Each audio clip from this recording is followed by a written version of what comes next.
So I'm going to talk about this paper that just came out on called Deconstructing the Integrated Oscillator for Pancreatic Beta Cells. So this is just my plug for the paper.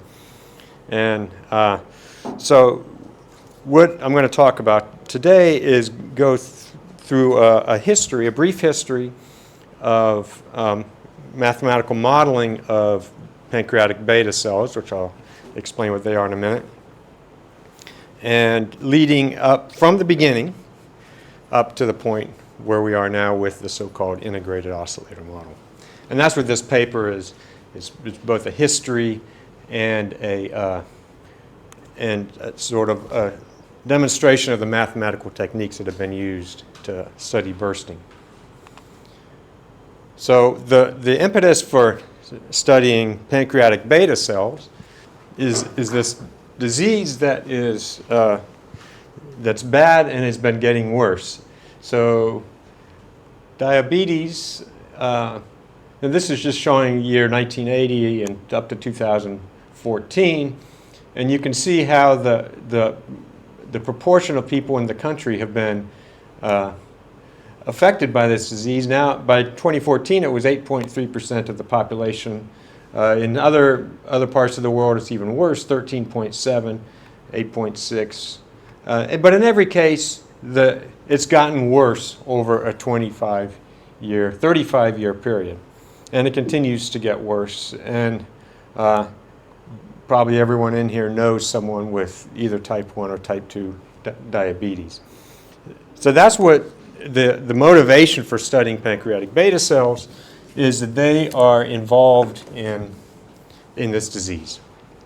Because it's the beta cells that secrete the hormone insulin. And so how does this happen? Well, this is a blow-up of a pancreatic islet. This is a microorgan within the pancreas. There are about 1 million of them in a human pancreas. They're just clusters of cells thrown in amongst the other tissue in the pancreas.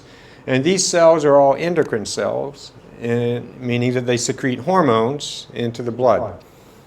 There's various types of hormones that are secreted, but two of them that are the most important are certainly insulin. So the red cells here are insulin-secreting pancreatic beta cells.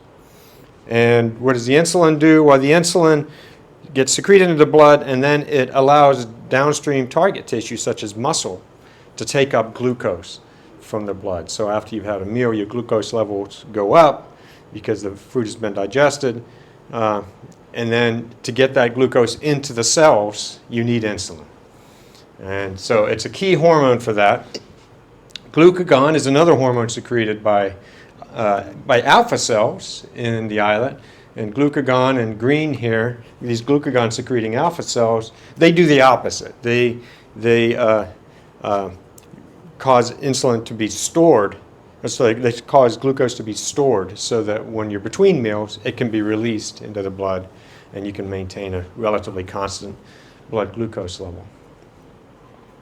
So the beta cells then are there, and they secrete the insulin, but not in a constant manner, but in pulses. This is key. They secrete it in pulses, and we know that because if you take blood measurements from a human or from a dog or other animals that have been tried, and you look at the concentration of insulin within the blood, you see that it looks like this. It's real, it has these little oscillations. And if you deconvolve that using a mathematical model to determine what the insulin secretion from the pancreas must have looked like to give you this in the arm, well, then the pulsatility becomes very obvious. And the period of this oscillation is about 5 minutes. So this brings up two natural questions. One is, what is the mechanism of the oscillations within the beta cells? And then number two, well, if you've got an islet that contains hundreds of beta cells, and you've got 1 million of those islets, and if they're all oscillating, what keeps them in sync? What's the mechanism for synchronization? And my research over the past many years has been looking at both of those questions, the mechanism for production of the oscillation and the mechanism for the synchronization. Yes, okay. How long does it take for the blood to go? Several minutes, like 3 to 4 minutes. Yeah. This is different from 5-minute period. That's right. That's right. So today I'm going to focus on the mechanism of the oscillation and not on the synchronization. But a natural additional question is, why do we even care? I mean, okay, in the animal it is pulsing, but is that necessary? Is there any reason that this is better than sort of having a constant level of insulin? And that question was finally put to rest in 2012 by a study where in dogs where insulin was introduced to the dog in 2 different ways. One, in pulses that are reminiscent of the pulsatility you see in the animal in vivo, and the other as a constant level, but with the same average value. So the amount of insulin being introduced to the dog was the same, but in one case it was pulsatile, in the other case it was constant. And then they looked to see what effect those 2 cases had on the mean glucose level in the dog, which was most effective at lowering the glucose, which is what insulin does. And they found that indeed pulsatility was better than a constant introduction of insulin into the animal. And they had other markers that I won't show you to show that when you give insulin in a pulsatile fashion, it's more effective at the intracellular signaling level within liver cells, which is one of the ways that glucose gets uptaken. There are advantages, clear advantages in giving the insulin in pulses. So this means that it's worthwhile clinically to study these oscillations. Okay, so how does insulin actually get secreted? Well, this is a cartoon beta cell that I won't go into very much detail, except to show you that insulin is contained in these vesicles that are docked onto the membrane of the cell. And the vesicles fuse with that membrane when the calcium concentration in the cell is elevated.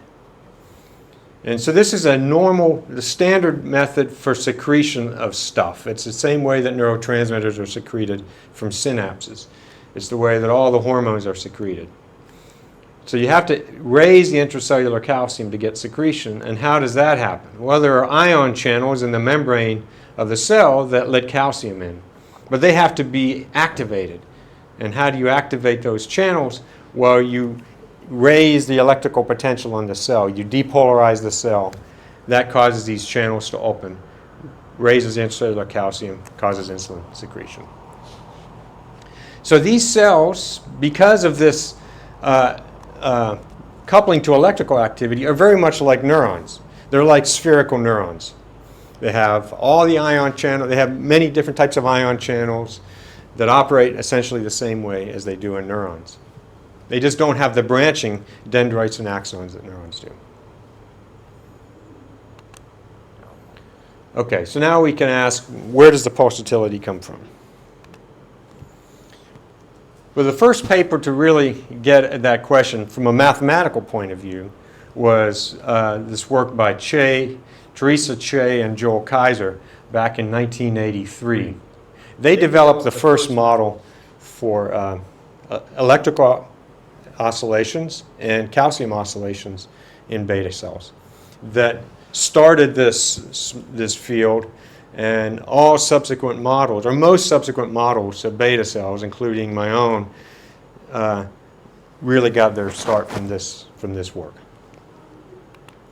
And this is the 40th anniversary of Chay-Keizer, which is why we wrote our Deconstructing the Integrated Oscillator Model this year, as we do it in part in celebration of the contribution that they made to this field. All right. Well, the original Chay-Keizer model had 5 nonlinear differential equations. This one has John Rinsel, when he first analyzed this, reduced it to 3.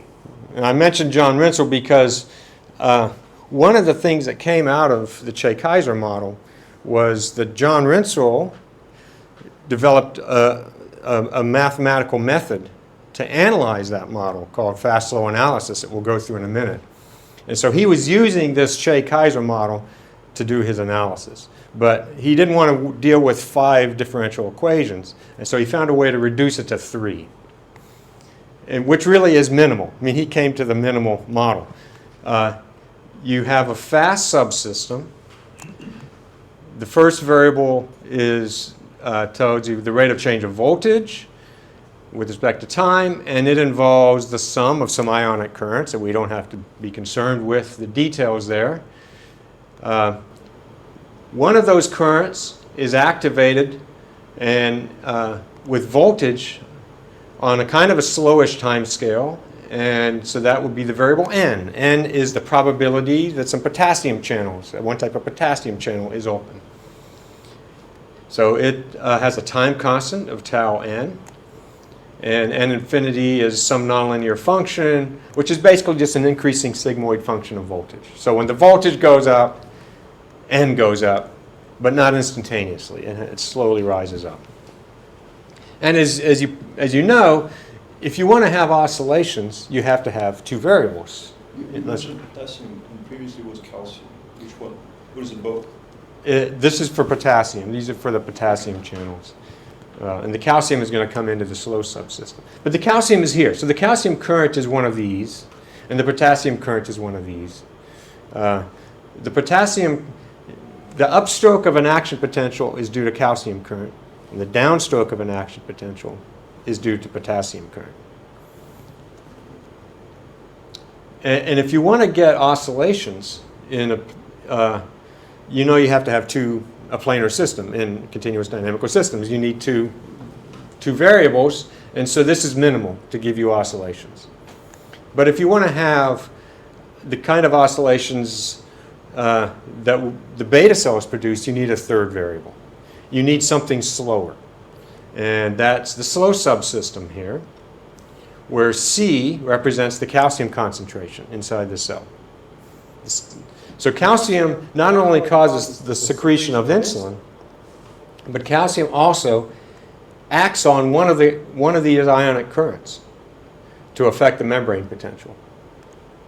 So these currents then depend on 3 variables: voltage, N, and C. So what is the differential equation for calcium? Well, it's essentially just the flux of calcium in through the channels minus the flux of calcium out through pumps. And the details don't matter.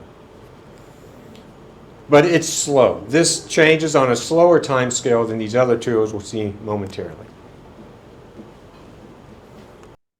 Excuse me, may I ask a question? Yes. Hi, this is Boya. Nice to talk to you, Dr. Bertram. I'm Dr. Sherman's postdoc. So, but I graduated from our UF math department, so I have the chance to listen to your good talk. So we were talking, the previous slide, you were talking about the slow system for calcium. I didn't do the research related to the beta cell secretion, so I want to understand the reason why the potassium is in the fast subsystem, but the calcium is in the slow subsystem. Okay, that's a good question. So why do we split this up the way that we did and put N in the fast subsystem instead of putting N in the slow subsystem? Because indeed, N is slower than something like the calcium activation, which is almost instantaneous. But it's really intermediate, and N's time scale is much closer to that of voltage than it is to C. So they're very disparate time scales. So really, you could think of this as 3 separate time scales. I mean, it is 3 separate time scales. But to do the analysis that we're going to do momentarily, we want to divide it up into 2 time scales, a fast and a slow time scale. And because of that big difference in time scales between N and C, N belongs in the fast subsystem and not the slow subsystem. Okay, or you need to make that happen to generate the simulation results you want? Well, right now, I mean, if you run the program, it produces a pattern that we'll see momentarily. And it doesn't matter whether we call a variable fast or slow. But if we want to understand where that pattern comes from, then you have to call it fast. Because it's the only thing that makes sense, as we'll see later.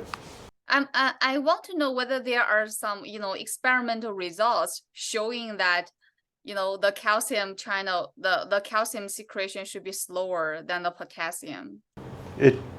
Well, it's not the secretion of it's the calcium concentration that is slower. Concentration? That's what the variable C is. C is the concentration of calcium inside the cell.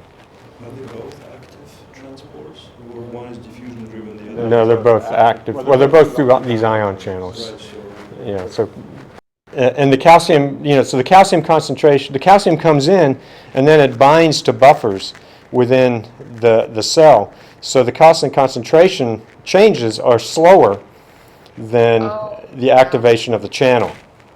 The activation of the channel is very fast. Yes, thank you. You're welcome. And so this is what you get if you run this reduced Chay-Keizer model. You get bursting.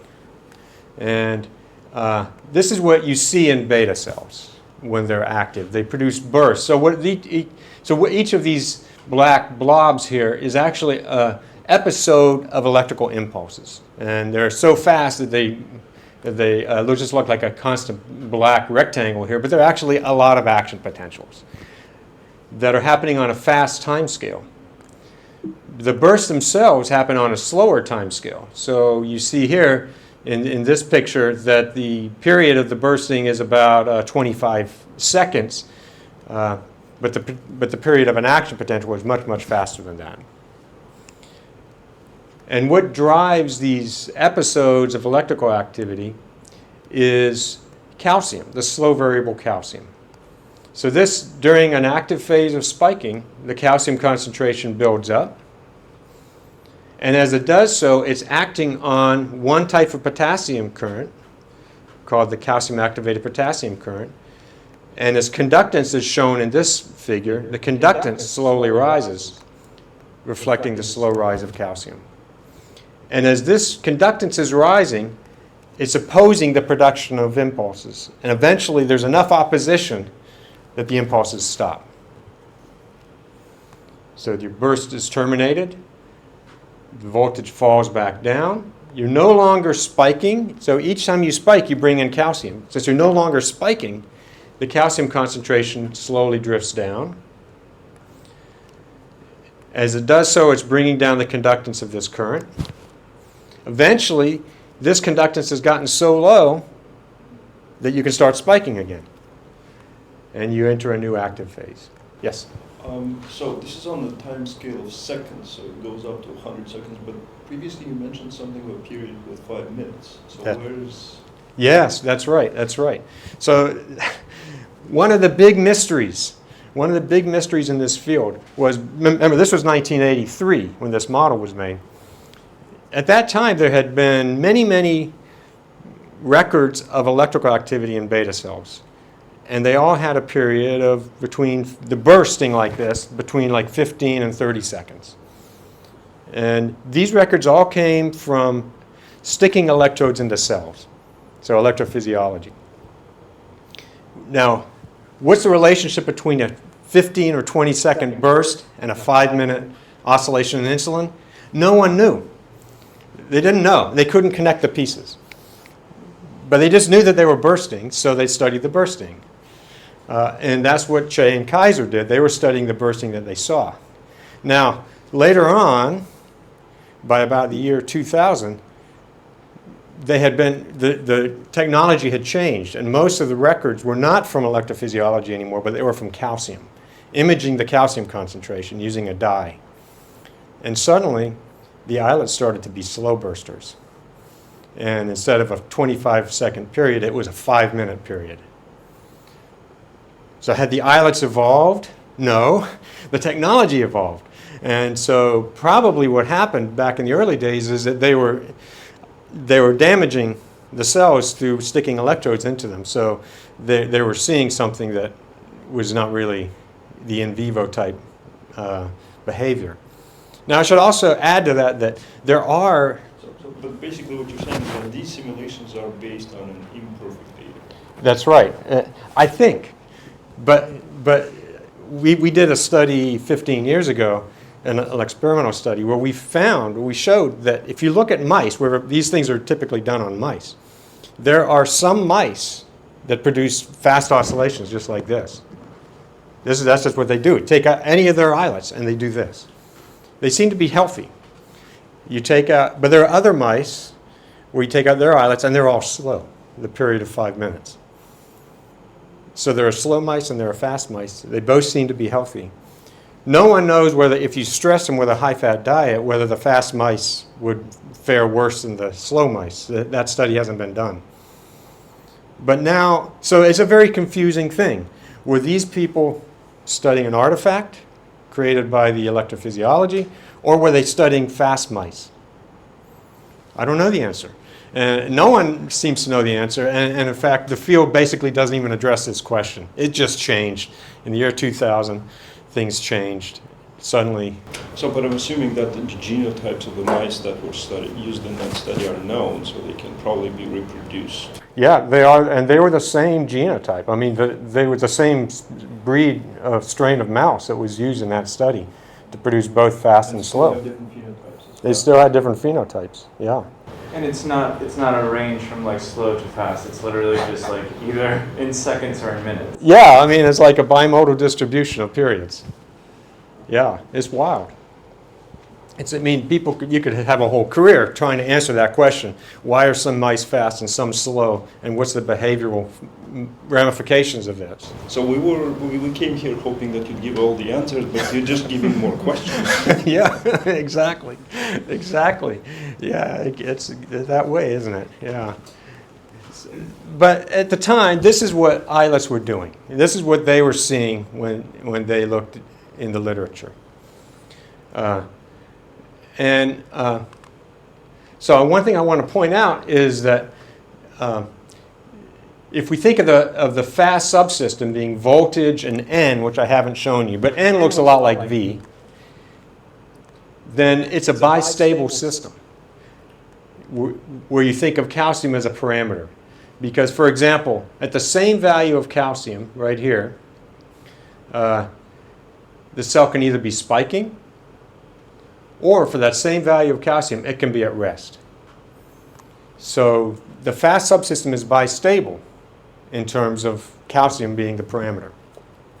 So you can study the fast subsystem in isolation with calcium as the parameter, and this is the picture you get.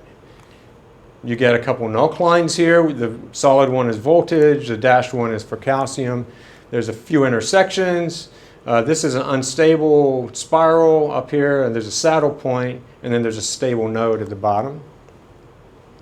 And so depending on where you start in the phase plane, you can either be producing continuous train of impulses, or you can be at rest. It's a classic bistable system, but in this case, one of the stable structures is a limit cycle and not an equilibrium point. And so to produce this oscillation, you have to have two variables in that subsystem. So V and N give you what you need.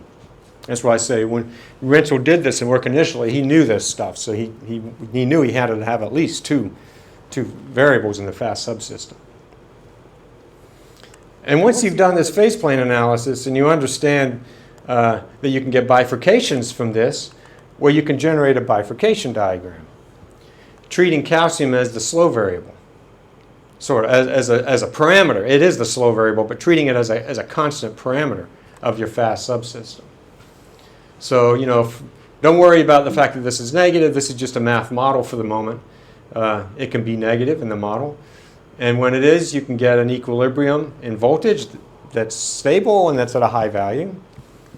It goes through a Hopf bifurcation here, becomes unstable, and at the same time produces a branch of periodic solutions. These are the limit cycle, spiking limit cycles. the unstable steady state goes through a saddle node bifurcation, second saddle node bifurcation, which then stabilizes it. And Something was wrong there. If it's a saddle node, where is the change of stability? well, this is a saddle point, so it has one positive, one negative eigenvalue, and it becomes an unstable node. Yeah.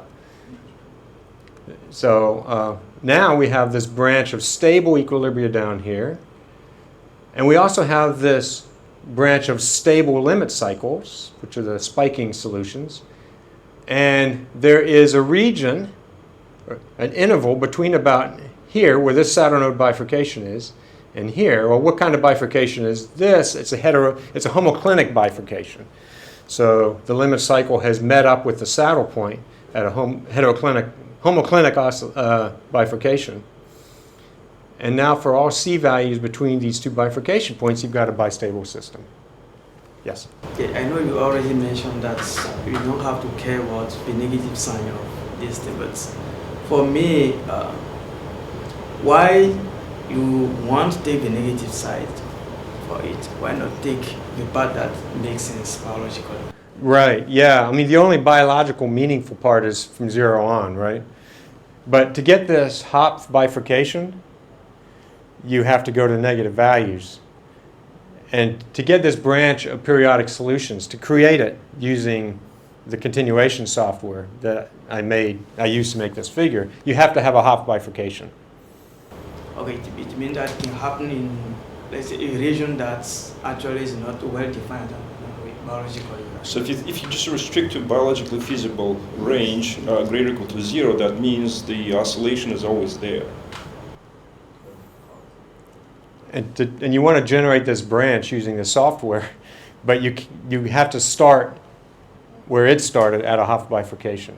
It's the way the continuation software works. But also, you want to see the full picture. I mean, from a dynamical point of view, it doesn't matter whether C is physically reasonable or not. From a dynamical point of view, you want to see the full picture. Well, in theory, I mean, if it's bistable, you could just locate the period cycle and just continue it. Yeah, but it's hard to do that with auto. I mean, it's hard to start from a limit cycle. It's much easier to start from a Hopf bifurcation. And you probably don't want to compute the heteroclinic. No. bifurcation. I mean, the homoclinic. Yeah. But you do know what the condition for it is, right? Yeah. So there's an eigenvalue condition for the saddle that has to be satisfied, so you can pinpoint what that point is. Yeah, you can do that. That's right. Yeah. So now that we have so this is sort of the bifurcation structure of the fast subsystem, and I want to just point out that the most important thing about this is that there's a bistable region, right? That's the most important thing. To continue the fast-slow analysis now, we think of this bifurcation diagram as a voltage nucline in the VC phase plane. And so if you have a voltage nucline, you can add on the calcium nucline, that's in green, and now treat this as if it were a planar system, even though we know it's not. And what is in magenta is the bursting trajectory. It's just been superimposed on here, but you can see where it comes from. If you were to start down here, say, some initial condition down here in this pseudo phase plane, well, you move towards a stable attractor. Well, there's two stable attractors. It's bistable, but you're in the basin of attraction of the equilibrium, so you come down to that equilibrium state. And because V changes much more quickly than calcium does, the flow is almost vertical until you reach that lower branch. This is as if you were just starting with the standard hysteresis, okay? And one branch, instead of being an equilibrium, will just be a periodic system. That's right. It's like a relaxation oscillator. It's very much like a relaxation oscillator. And so, you move along this stable branch to the left. You're moving to the left because you're below the calcium nucline. And until that branch ends, then you jump up. to the other attractor, which is the limit cycle branch, and now you move to the right because you're above the calcium nucline. You keep moving to the right until that branch ends at the homoclinic bifurcation, and then you jump back down again. So you get this cycle in the VC pseudo phase plane. It very well describes what bursting does. And this was John Rinsel's mathematical insight, was he realized that this was just like a relaxation oscillator, but instead of an upper equilibrium being an equilibrium, it's a limit cycle. And so this is the technique that is used to study bursting in almost every instance where bursting models are produced. They all use this or some variation of this, fast, slow analysis. And one thing that you get from this, and the thing that Chay-Keizer really wanted to get at when they published their paper, is they wanted to know why this happens. In the cells, if the glucose is low, the voltage is silent at a low state. And if you raise the glucose, you start to burst. If you raise it some more, you continue to burst, but now the active phase duration increases and the silent phase duration decreases. So the ratio of the time that you're spiking per full period goes up. You're spiking more, so you're secreting more insulin. And then if you raise glucose even more, then the cell goes to a continuous spiking state. And this was known from experimental data. And this had been published when Chay and Keizer first started to do their modeling. And they wanted to understand where this transition comes from. Yeah, it's right there. It's, and that's why this approach, fast slow analysis, is so useful. Is it in one picture, it tells you why this happened. When the glucose is low, the calcium nucline is low, it intersects the bottom branch, you get a stable equilibrium. That's that. When you raise glucose, it raises the branch. Now you have an unstable intersection, so you start to cycle. You start to get bursting. When you raise glucose some more, you raise up that nucline a little bit more. And now during the active phase, the phase point is closer to the calcium nucline than it had been previously, so it goes slower. And that's why it takes you longer to get through the active phase. You get a longer active phase. When you raise the glucose some more, it takes its nucline and it raises it up so it intersects the periodic branch deeper into that periodic branch. So that now when the trajectory gets there, it can't get past that intersection. And you get stuck in the periodic branch. So that gives you that phase. So that was the big finale. And that was like the big climax of their paper, is a demonstration of how this happened. Now they did it, well actually John Rinsel, with his analysis later, was able to prove why this happened. But this is what they had in mind.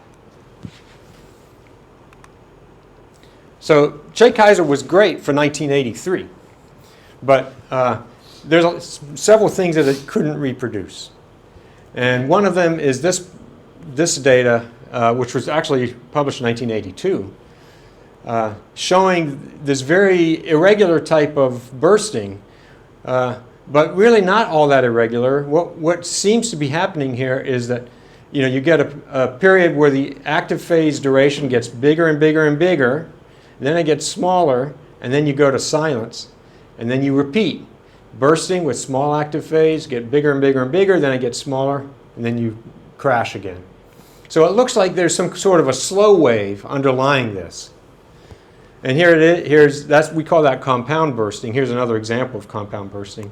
And there's something called accordion bursting that we call accordion bursting, where the same thing happens, where you get this slow oscillation in the active phase duration.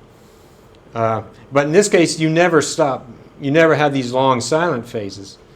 And so this was published in 1982 and quickly dismissed by almost everyone. Probably this had been seen many times in labs, but they thought that the cells were bad, so they just didn't publish it. So that thing looks like it's here for 5 minutes. Yeah, exactly. And that's the key. And so in about the year 2000 or so, I'd been working on this project since 1993 3, I suppose. I said, well, I want to understand where this comes from. And we have built several models before that I'm not going to talk about, but this was sort of like a whole new thing. This couldn't be explained with Chay-Keizer or a variation of Chay-Keizer. You needed some new element to understand this. And so part of that element is ATP. So I'm going to tell you a little bit about ATP now, not too much. When glucose gets pulled into the cell, it gets metabolized to ATP from ADP. And it turns out that the ratio of these two nucleotides closes this potassium channel. So the higher the ATP-ADP ratio is, the more this channel gets inhibited.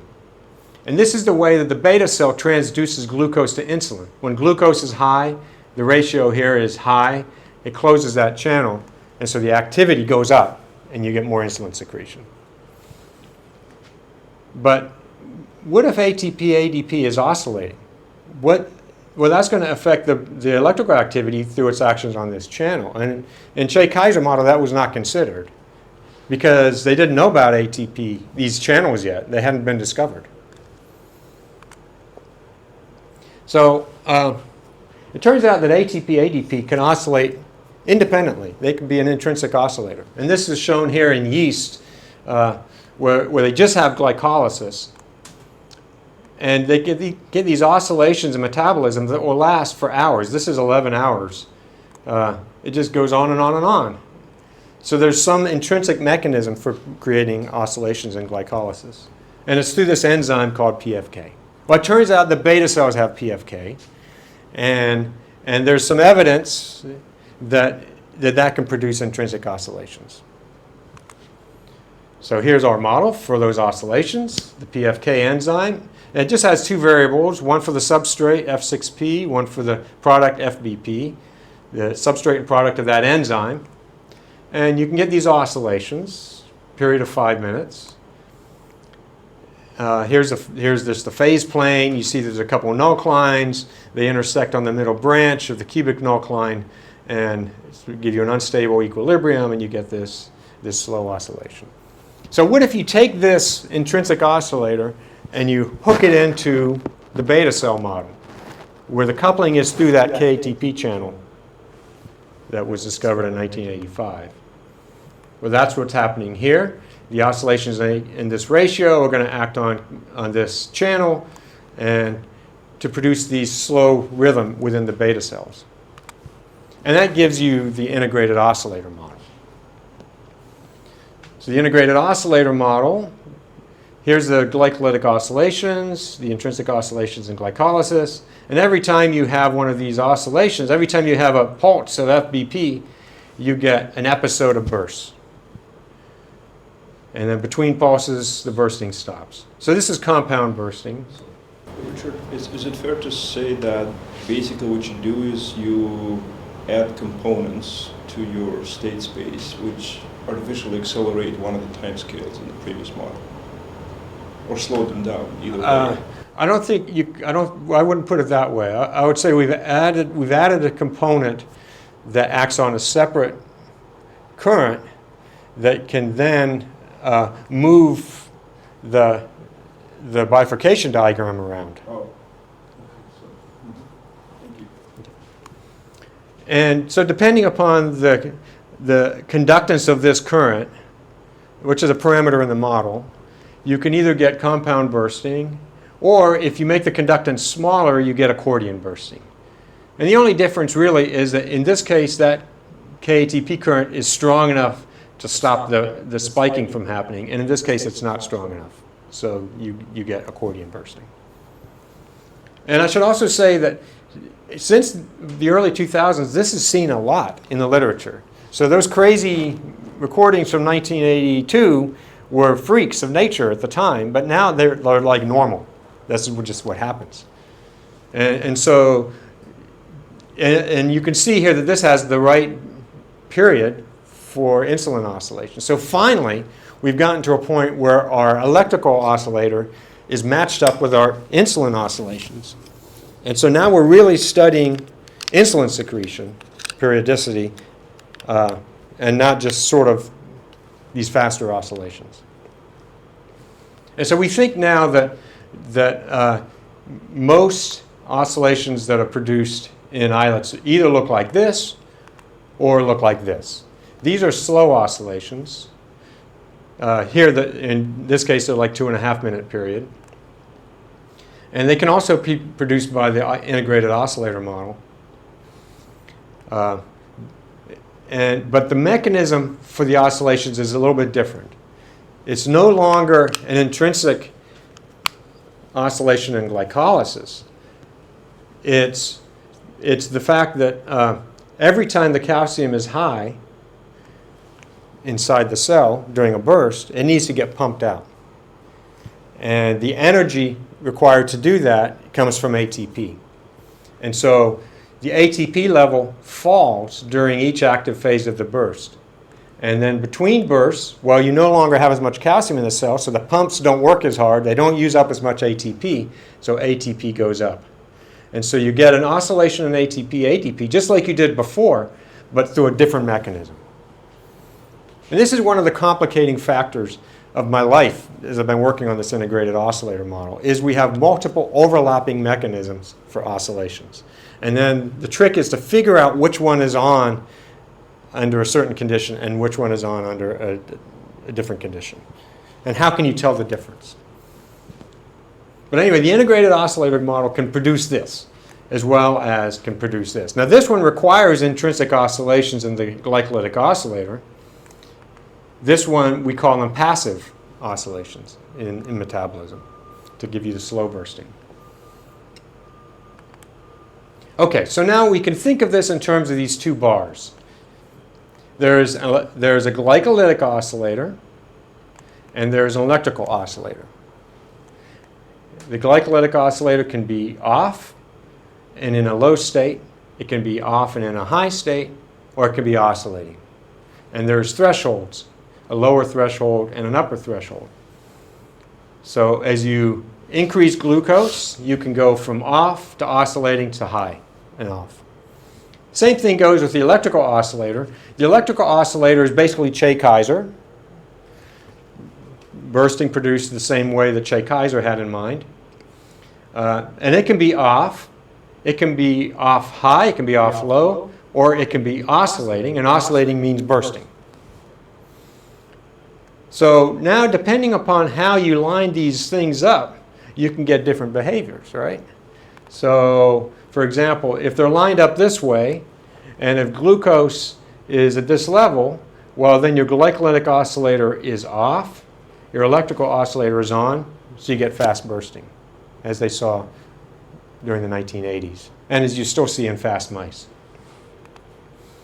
If instead your glucose level is higher, well, now your glycolytic oscillator is on and your electrical oscillator is on, you get compound or accordion bursting.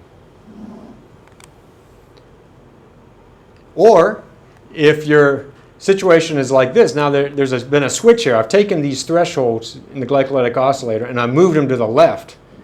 So I've changed the configuration. And now, if you're at this level of glucose, the glycolytic oscillator can be on at a high state and the electrical oscillator is on. And this is what gives you slow bursting. So you can get all the different kinds of bursting that are seen in the beta cell just by shifting these two bars around and setting your glucose level at the right place. So for example, you can explain this. Here's some data from our lab, our collaborators' lab, where they were 9 millimolar glucose, they had fast bursting, then they raised the glucose, and they got slow bursting. They raise it some more and they get continuous spiking. So this transition is not surprising. It's this one that was head scratching. We'd never seen this before. We'd never seen it go from fast bursting to slow bursting just by changing glucose. We called that a regime change in honor of the politics of 2006 when George Bush was president. So how do these regime changes happen? Well, we can explain it with these bars. You start out here with this configuration of your two bars. When you're 9 millimolar glucose, the glycolytic oscillator is off, the electrical one is on, you get fast bursting. You raise the glucose, and now the glycolytic oscillator is on. The electrical one is off in the high state, which means continuous spiking. So now we have a combination of continuous spiking with a glycolytic oscillator, and that gives you a form of slow bursting. And then if you raise it some more, both oscillators are in the high state, and you get continuous spiking. So there's your simulation of regime change. The bottom is the experimental data. The top is the model. And you can see basically the model was capturing what was seen in the experiments. But the reason in this case is because you went from a state where the glycolytic oscillator was off to a case where it was on, and then to the other case, finally, where it was off one more time. Okay, so there's lots of other things that we've done with this model. Lots of other experiments that we've either came up with that were then tested by the collaborator, Les Satin, or experiments that were done that we then needed the model to try to figure out. And a lot of these are in this, described in this recent paper from Frontiers in Physiology. And here are my collaborators on this deconstruction paper. Artie Sherman at the NIH, who I've been working with now for, I guess, about 30 years. And Les Satin at the University of Michigan Med School. He's a newcomer to the project, only about 20 years, 23 years, been working with him. And then two former students, Patrick Fletcher, who's now a postdoc at the NIH, and Isabel Marinelli, who's a postdoc at the University of Birmingham in the UK. Thank you.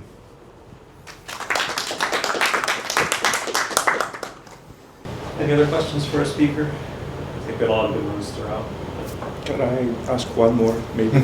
Sure. So what does your model predict regarding different sources of sugar? What if instead of glucose you use lactose, for example? How would... Oh, yeah. Well, that is not even something we have considered yet. I mean, yeah, the lactose definitely is a different mechanism. Because I mean, with yeast, because you mentioned yeast, yeah. Right? And the yeast reacts differently to different sources of sugar, okay? And, right. And so some internal dynamics, including the ATP-ADP oscillation, may be behaving differently. So that will affect the outcome. That's right. Yeah. In vivo, it will affect it.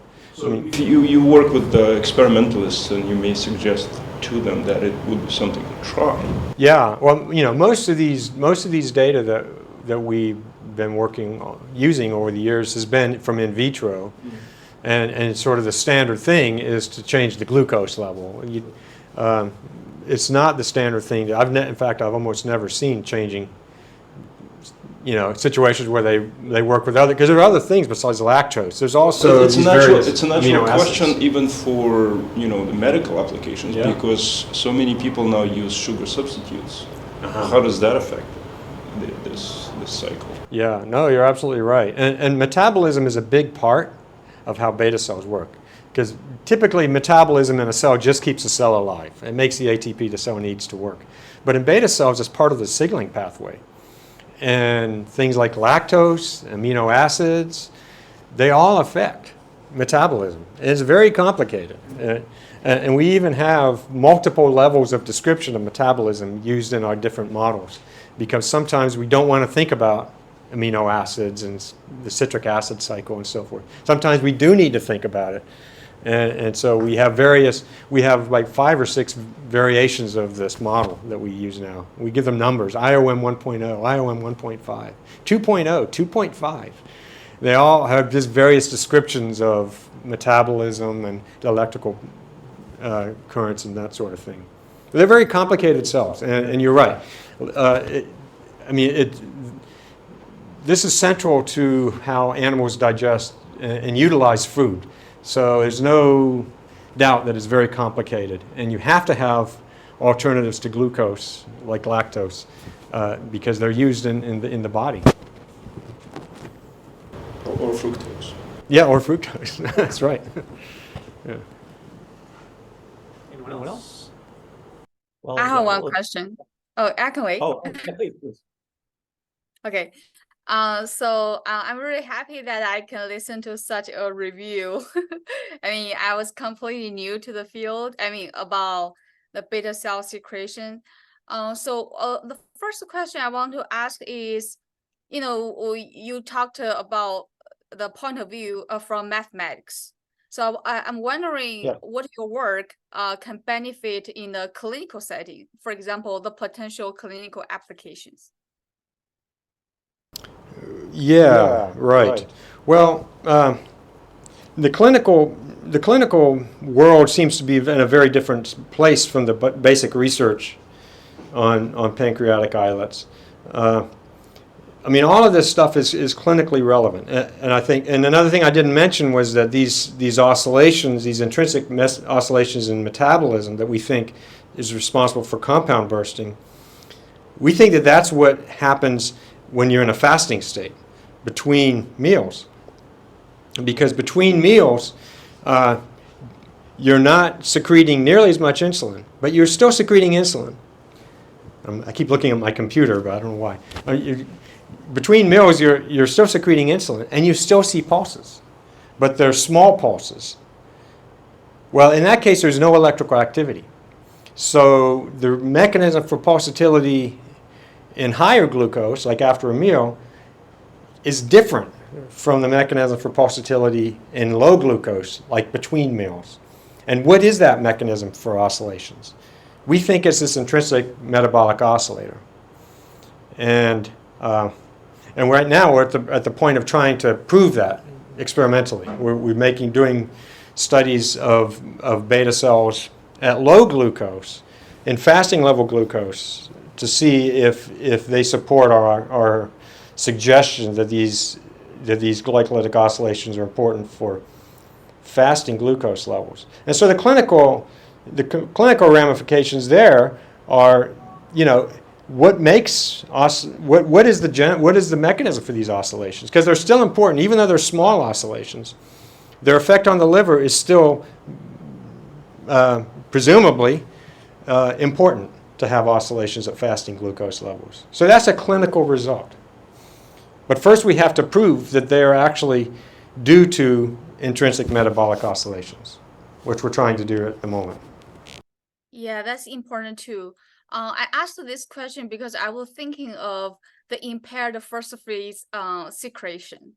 We know this happens for pre-diabetes, and I can't figure out anyone would be more suitable to, for me to ask this question except you, because you're doing this stuff. I'm thinking, would the calcium play a role in the impaired first phase secretion? Yes. You actually was one of my papers I was on when I was a postdoc, studied that question. And we have our suggestion for where that first phase comes from is that it happens because the calcium in the endoplasmic reticulum is low before you increase the glucose level. So the ER calcium level is low, and it takes a while to fill that up. And as it's filling up, the cell will be in a continuous spiking state until it reaches its full level, and then that turns off, essentially allows the cell to move into a bursting state. So we wrote a paper about that in something like 1995. And it's actually a couple papers. It was a follow-up experimental paper testing that mechanism, and it all seemed to work out pretty well. So I think that's it. I think the answer is the endoplasmic reticulum, which acts as a storehouse for calcium. And you have to fill it, and while it's filling, you get a long burst of electrical activity. Okay, got it. It's basically similar to what we talk about beta cell reservoir, right? Like we have dotted particles. I didn't connect calcium can happen in the same way too. Yeah, that's right. Because there is, I didn't even show anything about that endoplasmic reticulum, but it's a slower version. It's a slower calcium compartment that's much slower than the cytosol. And it's an important element of the IOM. And one of the reasons it's important is because of that first phase glucose response. Mm-hmm. One more question. So have you ever heard any term called calcium toxicity? Which Oh, yeah. means, I'm sorry. Yes. So there is a hypothesis saying that because we observed clinically for some individuals, they start with a hyperinsulinemia, but they turn out to have a turnover in insulin secretion and they become hyperglycemia because they went through insulin deficiency. So there are some hypotheses trying to explain why this happened. I think one is calcium toxicity. I want to know your point of view on this. Yeah, I think it's definitely a possibility. I mean, you get the calcium toxicity causes the unfolded protein response, and then the cell goes through programmed cell death. So the beta cells are just dying, and so that loss of beta cell mass causes a reduction in total insulin secretion, and you get hyperglycemia. So I think calcium toxicity is definitely a thing that can happen, and it's why calcium is so much regulated in these cells, and in any other cell, because any cell, if the calcium stays elevated for too long, the cell goes through programmed cell death. Great, thank you so much. And I think you mentioned that probably in the future you are doing like a half-fat diet studies related to the the birth secretion. I think that would be a hot topic because nowadays the field are studying all kind of influence on high-fat diet. So Yeah, I agree. I just have to get my collaborators to do it. My collaborator in Michigan. Thank you. Okay, you're welcome. We'll wrap up here. Thank you, everyone. Thank you, speakers. Thank you.